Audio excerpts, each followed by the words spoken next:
Hi, everyone. Welcome back to the Imperfect podcast. I'm your host, Kirsten Pfeiffer, and I'm joined today by the lovely Peace Amadi, who is a psychology professor, mental health expert, coach, and speaker. She's the author of her new book, Why Do I Feel Like This? Understand Your Difficult Emotions and Find Grace to Move Through, which releases May 25th. I'm so excited for that. Her mission is to help people heal so they can lead, and I can't wait to dive more into all of this with you today. So welcome, Peace. Thank you so much. And that was a beautiful introduction. And you're also just really beautiful. So let's have a good time. Likewise, I'm like staring at so much beauty right now. I'm so excited to have you on here. I know I just briefly introduced you, but I would love if you could tell everyone a little bit more about yourself and what you do. Yeah, you got a lot of it. But by day, I am a psychology professor. I love being in the classroom. I love being with that age of people. The honor I have to be a part of people's both personal and academic journey in a very significant time of life is one of my greatest joys. Love my students. I feel like they're my best friends. By night, I'm a bunch of other things. So I'm a writer, obviously, with my first book coming out, as you shared, and, content creation and hosting. And I do a whole bunch of other stuff. But like you said, all of it, there's one running byline. And I'm really invested and, more importantly, feel like I've been called and equipped to help people heal. Heal for the sake of healing. But I'm especially drawn to high potential, high achieving women, like women who know they have a call on their life, that they're called to something bigger, that they're supposed to be leading, that their voice is supposed to be heard, that they're supposed to be helping other people heal in some way, helping them get to the point where they are walking fully in their purpose. And a lot of times that requires healing themselves. Because of, the self-doubt and the imposter syndrome and the comparison and the things they've been told their whole life because they were women. All of that needs to be healed, I believe, so that you can fully step into what God has for you. And that's my zhuzh. That's what I love doing. That's what I'm all about. That's amazing. I have the chills right now because that's something I'm really passionate about too. And I feel like even this podcast has kind of come out of that place of I work in the anti-human trafficking space and I'm really passionate about helping other people, but realizing that like I can't help anyone else until I heal myself and I'm taken care of. And so I love having these conversations about healing because I think it can be really easy to like breeze by really the trauma that we've walked through and the things that we struggle with. And we think that we just have to fight through it and be perfect. But we've all had some kind of trauma in our lives. And I think now as we're at the tail end of this pandemic, even this past year, there's so much healing that has to happen. And I love how you put it actually prior to this conversation. You were talking about this mental health pandemic that is happening. And even before COVID, I feel like it's something that like anxiety and depression was on the rise. And obviously the pandemic just exacerbated that. I know that you shared the statistic that 61% of Americans report that they feel lonely.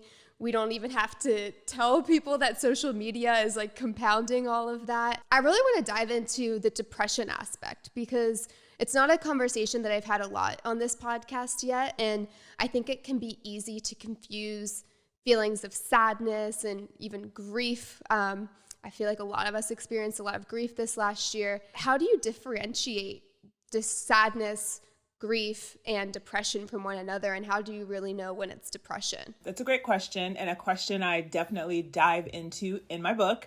But in this conversation, the simplest way that I like to put it is that sadness, first of all, is a very normal response. It's a very normal response to loss. Whether we've, lost someone or lost something, lost a dream, or if it, a change in life, a transition, even graduation, some of these things that come with sort of bittersweet feelings. Sadness is a very normal response to some sort of loss. And it's healthy to experience that. We were designed to experience that because it reflects back to us what's really important in our lives. And sometimes it even teaches us. So let's say that we're sad because we, lost a romantic partner. That sadness, in that sadness, we get to reflect, what was it that created this? For some people, it's, oh, I actually could have done better. I could have communicated better. Now I know. Now I know, that in the future it's going to be very, very important that I learn how to communicate with somebody that I love. So that's just one example of the way sadness is a very natural response and something that's important because it teaches us a lot in that moment. Right. Grief feels the same, but grief is sort of like a more intense response to a deeper loss. So there's the everyday loss that we experience with sadness, and there's the not everyday loss, deeper loss, like losing a family member to death, losing a friend to death, losing a grandparent, pet, whatever the case may be, losing, a big opportunity, losing a big dream. Those are things we grieve as well. Collectively, we've lost a lot in this last year. So there's been a lot of sadness and there's been a lot of grief. Everything from, I had a full, I'm friends with a lot of business owners. I had a full calendar, booked of clients, and then COVID just took everything away. That's hard. That was hard on me. That was hard on my business. These are the things that my friends are saying. And then obviously everyone understands or can imagine what it might feel like to lose a loved one. And so grief is typically a response to some sort of bereavement where we've literally lost a person or lost a big thing in our life. Both sadness and grief resolve naturally. And that's the biggest distinction between sadness, grief, and depression, is that depression doesn't typically resolve naturally because it's not I don't want to say normal, because, those who are fighting depression or may fight depression or have fought depression, I don't want them to feel like there's anything, wrong with that experience. But it isn't the everyday experience that we would have with sadness or grief. And it isn't something that just kind of naturally resolves itself. There's probably several layers of things going on when we are dealing with depression that we need to address and intentionally fight, or else it can lead, it can sometimes be fatal, like in the case of suicide. That would be I think the biggest difference between the three. There's obviously little nuances and specifics we can get into. Yeah. No, that's a great place to start though. And I think that I love the distinction you made about that sadness and grief usually resolves naturally and how it's not the case in depression, because I feel like even how I've heard depression be talked about sometimes, and even mental health, it's like, oh, just think happy thoughts and you'll get over it, right? And because I think sometimes we attribute sadness and grief to being the same thing as depression. My friend, she had COVID, and she's what they would classify as like the long hauler, or I think that's what they're calling it, where you have like the long-term effects for months. We actually both had COVID, and I also have been struggling with some of these symptoms long-term. Like for me, it's been like fatigue and increased anxiety in a way that I've never experienced before. But for her, it's really been depression. And she has never been depressed before in her life. And it all traces back to when she had COVID. And she's having a bunch of other physical health symptoms from it, but she's gone to a bunch of doctors and they're saying that the depression, they're attributing it to the COVID. And so she was talking about how she's such an optimist that she's like trying to see beauty in all of it, that she never realized what it was like to have depression. And she thought too that it was something that you could just think happy thoughts and move through it. And I think for someone that's going through depression, when that's the messaging that gets sent out, it can just be really disempowering. And so kind of diving deeper into that, because I think the way that we can combat that, right, and to have a better way that we communicate about it is for us to really understand it more and to have empathy and compassion. And so to get to that place of understanding, I would love if you could just discuss a little bit more about what are some of the deeper reasons that we might fall into depression. Yeah, it's a big question.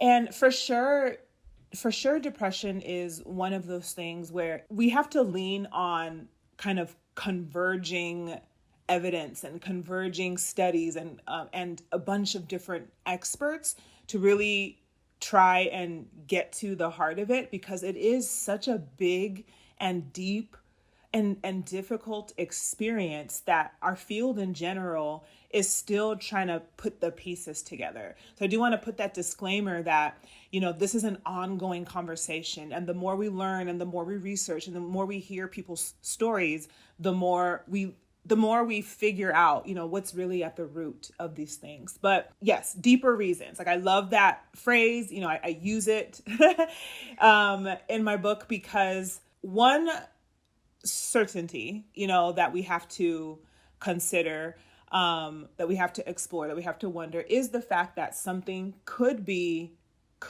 unbalanced, within your brain biochemically. We are as much, biology and chemistry and neurology as we are psychology and, and spiritual beings. We're all of these things together. So for sure, one of the reasons that, depression may be a struggle of yours is that there is something going on at a very, biochemical level. There's an imbalance. So that's one thing that we have to consider chemically. There's an imbalance chemically. But what's interesting about that, why that goes even deeper, is the question that we've started to ask is, okay, well, how did that imbalance happen in the first place? And I think that is what we're starting to look at as a mental health field. And what's been interesting to find out is the fact that sometimes it's our lives and our traumas that create that imbalanced chemistry in our brains. For a while, we thought, somehow just spontaneously, there's an imbalance, but it's looking like it could be just as true, even more true, that it's our lives and the way we're starting to think about our lives that are creating a type of brain environment that then begins to support a depressive brain. And it's a paradigm shift. It's a paradigm shift in how we're starting to understand depression, that our lives, the hard lives we're living, the traumas that we have yet to resolve, the traumas that we're still, dealing with, that the new traumas that are entering in our lives are creating a brain chemistry that is now supporting the symptomatology of depression. Yeah, that's so fascinating too, because it's like I feel like we hear so much about healing and why healing is so important, but when you realize that it's the trauma and these life experiences that could possibly literally be changing the chemistry of our brains, it becomes, I feel like, all the more important to really uncover the things that we're carrying and the things that need to be healed. And I know that you've also talked about loneliness and how loneliness contributes to depression. What is the correlation between those two things? Loneliness is in and of itself a pandemic. We're struggling with loneliness collectively more than we've ever been before. And for sure, the pandemic has exacerbated. I mean, literally, we've been told and guided to isolate ourselves, and that was the normal. Our normal was to be isolated from each other for over a year. And our literal most fundamental need is connection. So when our most fundamental need is connection and belonging, and we don't have that, whether it's because, we haven't had that, we haven't been in a space, haven't had that, some people would call luck, to be able to find such a great support system, to what's going on in worldly events where we're literally, being told we cannot connect with each other, whatever the reason is, us not being able to connect meaningfully with one another creates loneliness, and loneliness research has pointed to is a huge factor in a lot of people developing depression. And to me, that makes so much sense, because the way I look at it is, well, if our most fundamental need is to connect, and we're not connecting for whatever reason, or we're pseudo connecting, let's say through social media, where it feels like connection, but it's not really, that deep. It's not really what we need it to be. Then of course, again, we're going to create more of this, bad brain chemistry. And that, that's just speaking to a strictly biochemical level, or just psychologically, we're not being able to give our souls and our heart what we need. The natural byproduct of that is going to be a deep sadness, a deep disconnection, a deep hopelessness, a deep sense of being alone. And that is what is at the heart of depression: hopelessness and disconnectedness, and feeling like we're alone, and feeling like there's not really a point to living, and all of that stuff. That is depression. That is the heart of depression. And so while there could be something going on in the brain, sometimes it's just our soul needs being deprived, and us not having real good ways to be able to fix that. And that's hard. That's hard. Loneliness is there's a huge correlation, a huge link between it and depression. When you look back to even the caveman era, when people are in tribes, right? We as human beings were social beings. And so that part of that is from this evolutionary drive to be in community that translates to how we operate today. And so when that need is not being met to be in community, and the fact that we were created to be in community together, it makes sense, like you were saying, that would lead to feelings of depression. And I've some of my friends know the story. I haven't really shared it publicly, but my grandfather, I lost my grandmother this past year, and prior to that, my grandparents were just living by themselves at home. And my grandfather, from my earliest memories of him, was that he was this really social, outgoing guy, so gregarious. And over the past few years, as they started having more health issues, some of their friends in their community started passing away because they're older, and their community started getting smaller and smaller, and they really weren't getting much social interaction. I saw my grandfather's anxiety and depression spike, and I think it's because he lacked that social interaction, he lacked that community, and all he had was time to think about what could go wrong and the things that were going wrong. And now, because his wife passed away, he's in a nursing home. And I love sharing this story because it's even in the grief and the terrible loss that my grandma passed from COVID, I feel there's that temptation to fall into the thought pattern of, oh, well, that shouldn't have happened, this could have been prevented, but that all things can work together for good.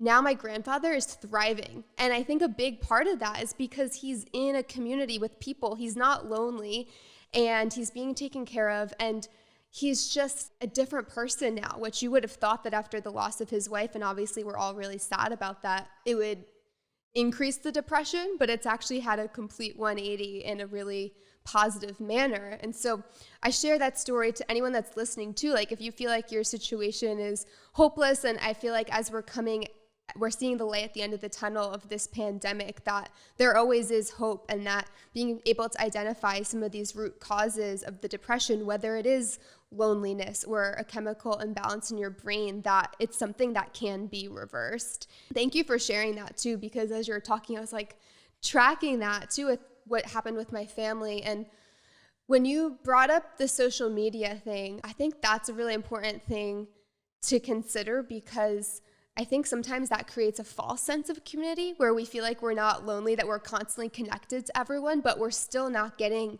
authentic connection. And so that can just exacerbate the problem, but we don't even realize that we're not getting the connection that our souls are truly craving. Because I think social media can really increase our tendency to compare ourselves to one another, which can increase feelings of anxiety and depression. So is there a link, do you think, between comparison and depression?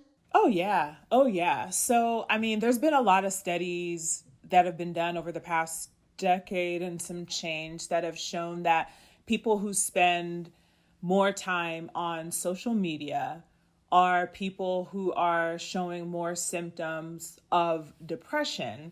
So that's a general link, a general association that's being made. And then there's studies that have looked at, okay, but why is that exactly? We have a clear understanding that being on social media more increases depression and anxiety, but what's the mediating factor? And a lot of studies are pointing specifically to comparisons, particularly unfair comparisons. And an unfair comparison is where we sort of pedestal the people that we are, comparing ourselves to, and then creating a very depressing narrative as far as where we are and what's going on as far as our lives.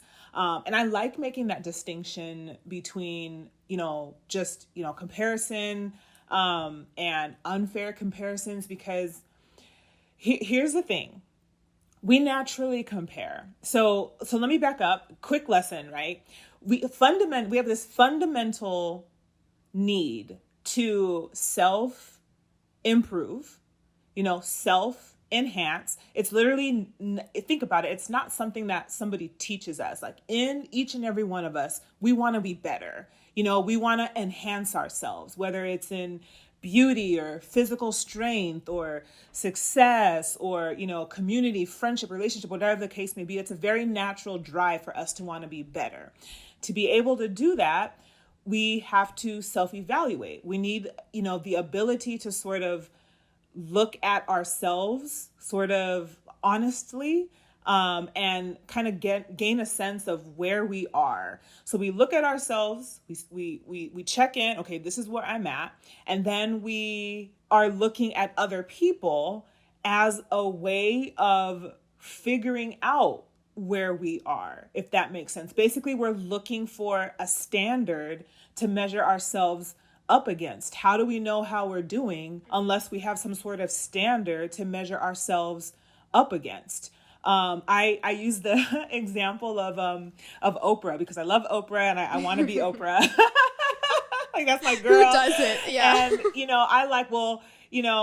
obviously I'm being a little facetious because Oprah is way out there, but I see what Oprah's doing and I'm like, okay, I love the fact that she's been able to get to a point in her life that obviously money isn't an issue, but she's been able to help so many people. She's been able to build schools in Africa. I'm Nigerian American. I love that. I love that she's put money into the world in a very practical way. I can't wait till I'm able to build a school in some other country, in some other community, particularly in my home country, of Nigeria, in a small village somewhere that could use that. I can't wait to do that. So I look at Oprah and I'm like, I see where she is. I see where I'm at, and I'm driven to kind of do whatever I need to do to be closer to her. That's a comparison. It's a comparison that isn't hurting me, and in the book, I get into like why that is, but that's a comparison. We all do this. We all look at people, different people, whether it be a fitness icon or a, family, someone, how their family is, how their business is. And we're like, that's great. That's inspiring. I'm going to work a little harder so I can be closer to that. That's a comparison. We do that naturally.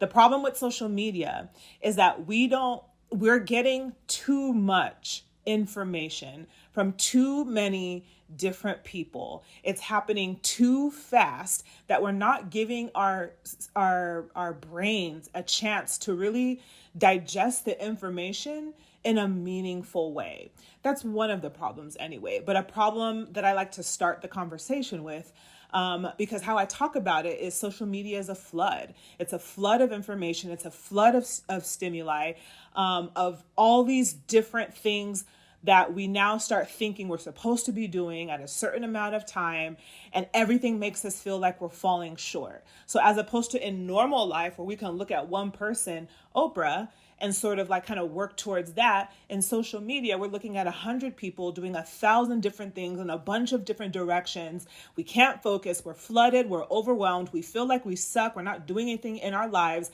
And it's just too much information for the brain to process in a meaningful way. Absolutely.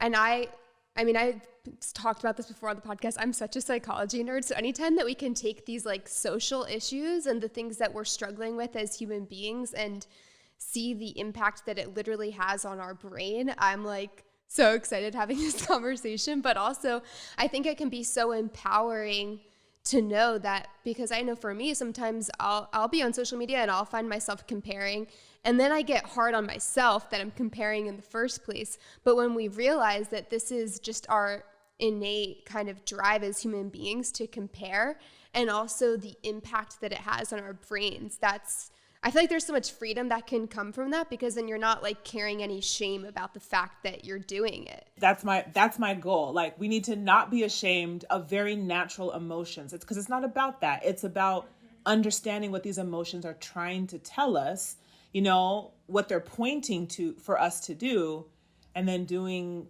that thing. My pastor one time was talking about keeping up with the Joneses, that phrase, and how keeping up with the Joneses used to literally mean keeping up with the people on your street, right? And you had like the cul-de-sac of just like a few neighbors that you would compare yourself to.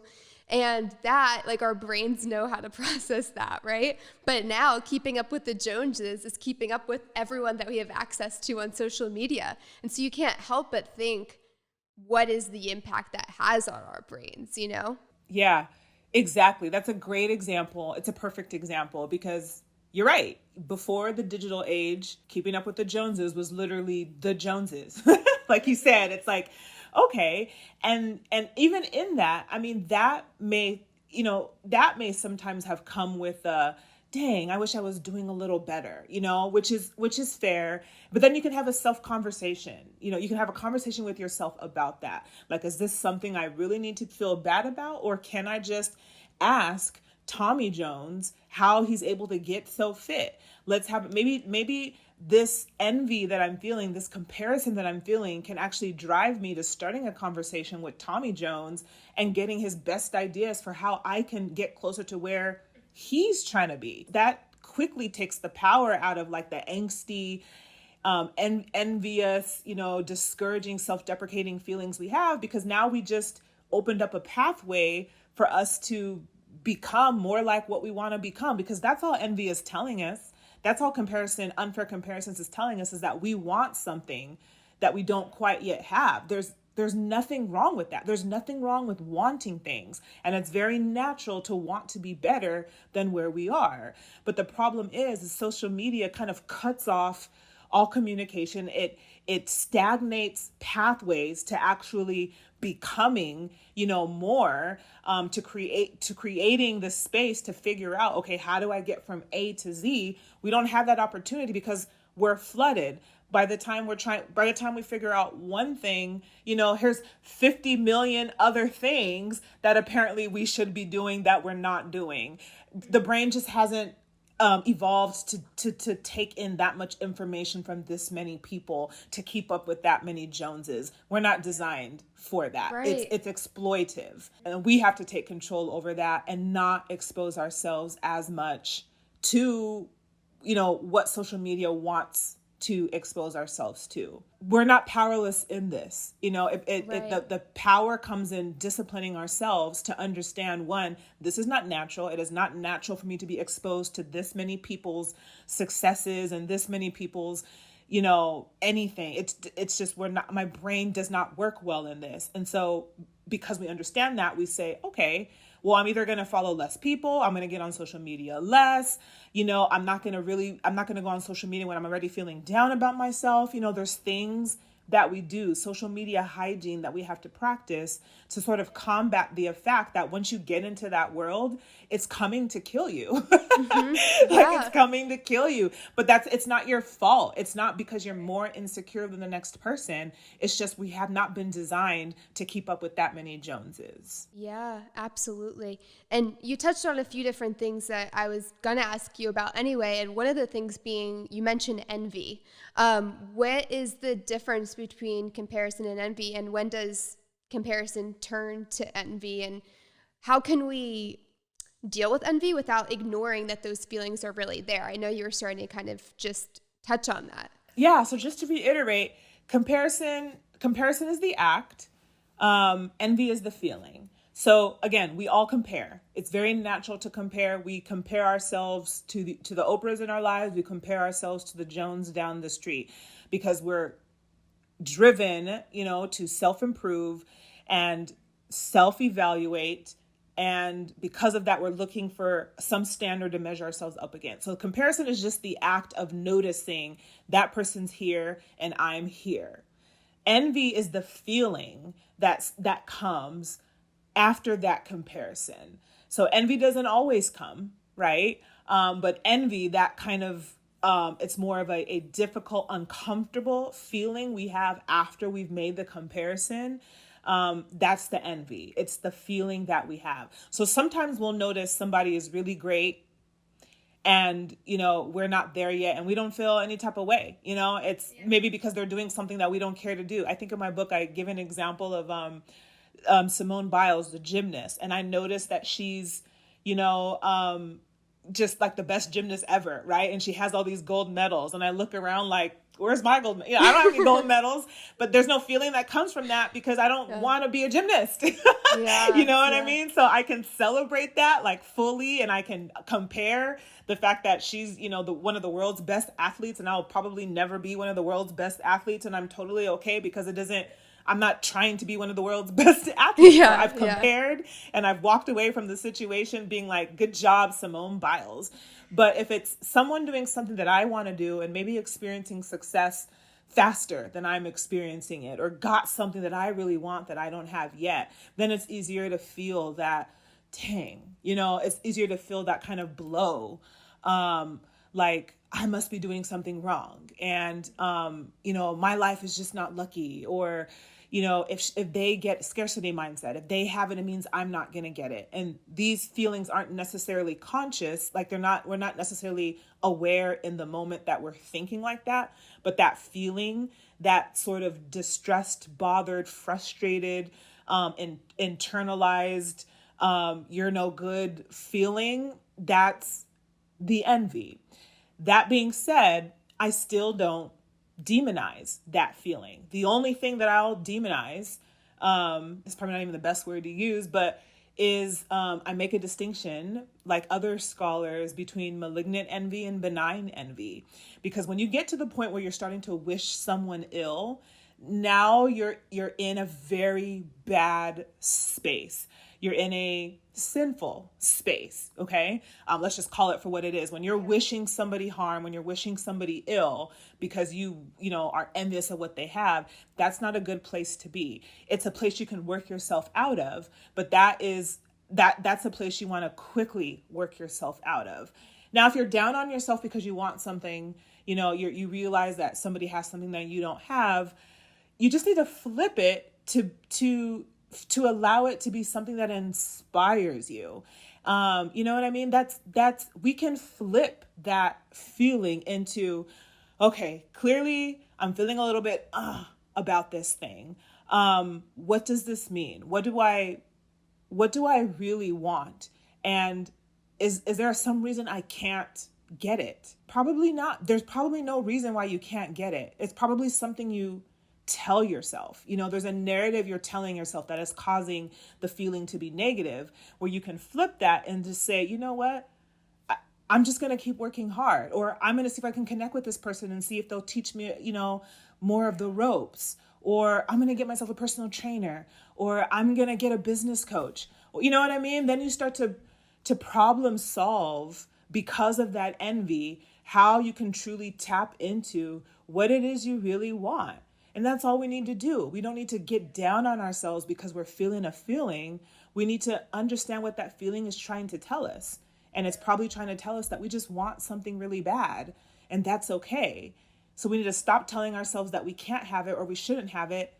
And we should, put a plan together to get a little closer to what that thing is. Absolutely. I love all of that because, our bodies, our emotions, our brains are smart. So if something is off, there's a reason why. It's our bodies trying to tell us something. And so I think our emotions, when we learn how to not ignore them and to really pay attention that they're there, and then ask ourselves why we're feeling those things, and then how we can channel it into a positive way, like you're saying. And I love that idea of, I think with social media, when you feel envy, because you're not face to face with that person, it's easy to take that feeling and then kind of turn away and internalize it. Whereas if we were face to face, we would probably be a lot more likely to be like, how did you get to where you are today, right?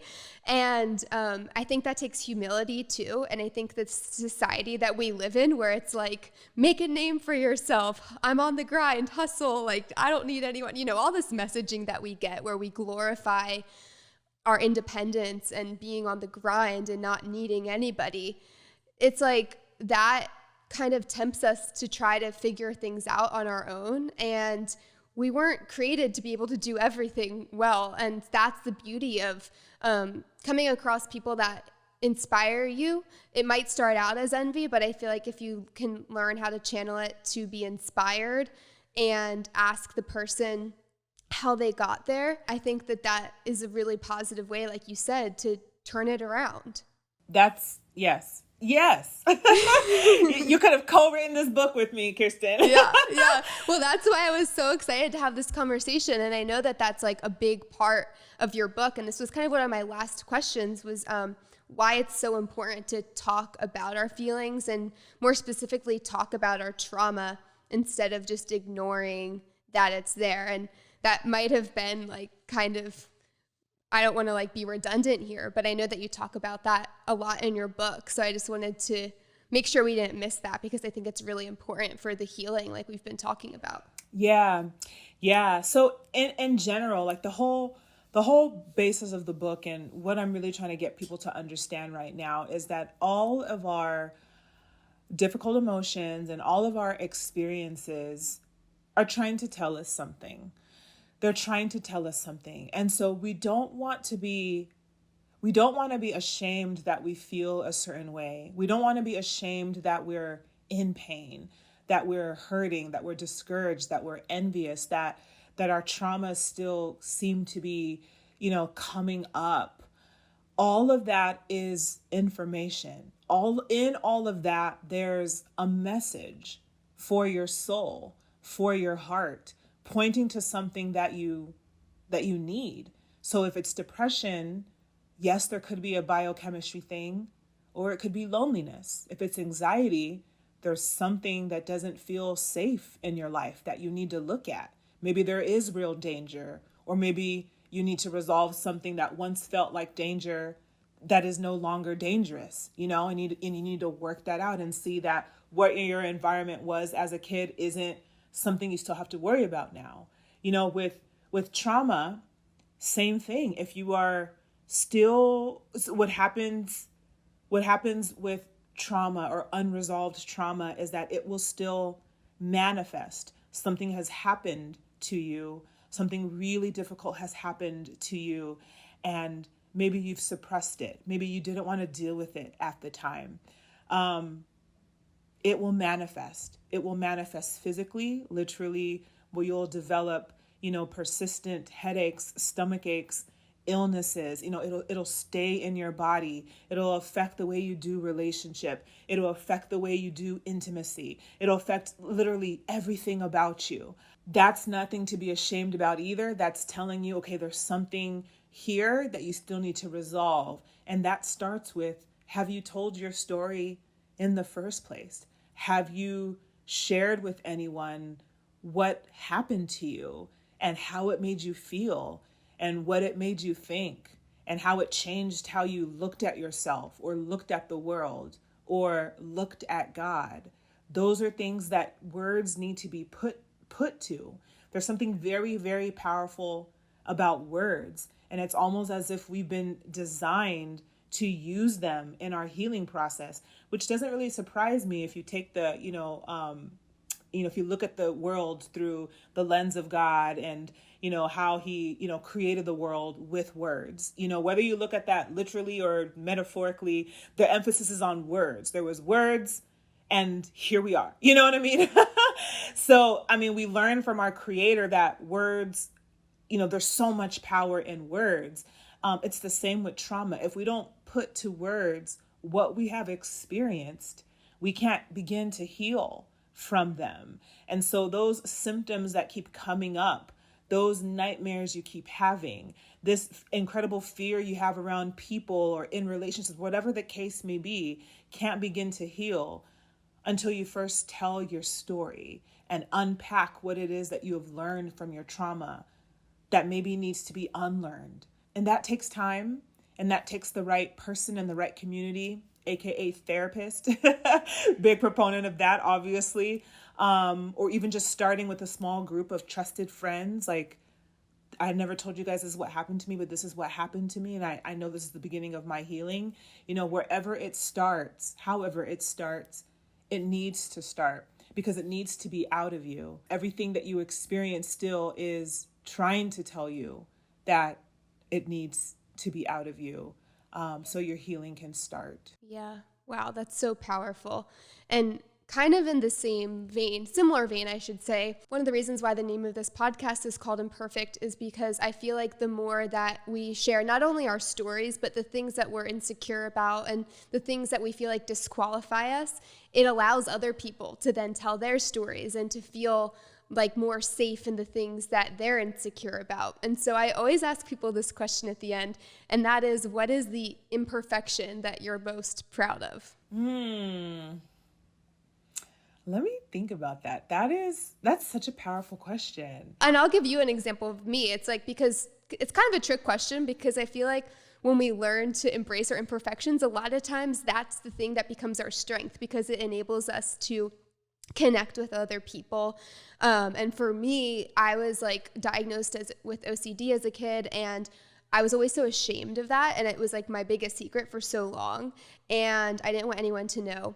But the more that I've realized the ways that it actually serves me to, like, there's always like a positive to something. So OCD has made me very driven. It's made me like very focused in getting things done. And now as like my journey's gone on, like I've met other people with OCD and it just like decreases the stigma. And so I feel like for me, that's something that I'm now proud of, the fact that that's how I was created, because it makes me, and it's the reason why I'm really like efficient in a lot of things in my life. So that's just like one example. That's beautiful. Thank you for sharing that with me. And I think it's really, really powerful that you share that in general and that you've experienced that. I love that. I absolutely love that, Kirsten, and agree and can see how a literal actual strength. It's almost like a superpower. Really believe that a lot of things in our past, and a lot of things that we have defined as struggles are literally our superpowers. They're like the source of so much power that we can speak out of. And I see that all the time. I think with me, I would say, and I wouldn't even necessarily call this an imperfection anymore, but for a long time I felt like it was. And it was my high sensitivity. I'm a very sensitive person, what's called a highly sensitive person. I've always been since I was a child. Cry at the drop of a hat. People's words get to me. The average kid is like, will be like, oh, so and so said, something, and laugh about it and maybe hit them, and I'll go into a corner and cry. And I've always been like that, extremely sensitive, sensitive to people's moods, mood shifts. If they say something that was in a way that I'm not used to hearing it, I'm affected by that, and that's just always been the case. I feel things very deeply, and that felt like a weakness for a long time. That felt like an imperfection for a long time. But I've learned over the past few years that is such a strength. And I remember I had a really transformative time with my therapist sometime last year, who isn't necessary. I actually don't know her faith background, but she knows I'm a woman of faith. She knows that I follow Jesus, and she brings it into the therapy room all the time. Like, hey, tell me about this faith you have. But she's like, you talk about sensitivity like it's such a bad thing, but it just seems that, you know, God has given you um his heart, that your heart breaks for the things that breaks his. Um, and I was like, she's like, imagine what our world would be like if everybody was more sensitive. And I was like, she's like, maybe everybody else is wrong. Maybe everybody else is not sensitive enough, and that's why we're hurting each other. So just the way she put it, and, the way I was able to digest it. And now I feel proud of that. Now I do feel like I'm picking up on things that the average person may not pick up on, um, because they matter, and because perhaps there's something that, God is allowing me to see in another person or for another person that the average person won't see, and be able to speak into that, in the various places, in the various things that I do in my work. So I own it now. I'm a highly sensitive person, and I feel like that is the special thing God and I have together.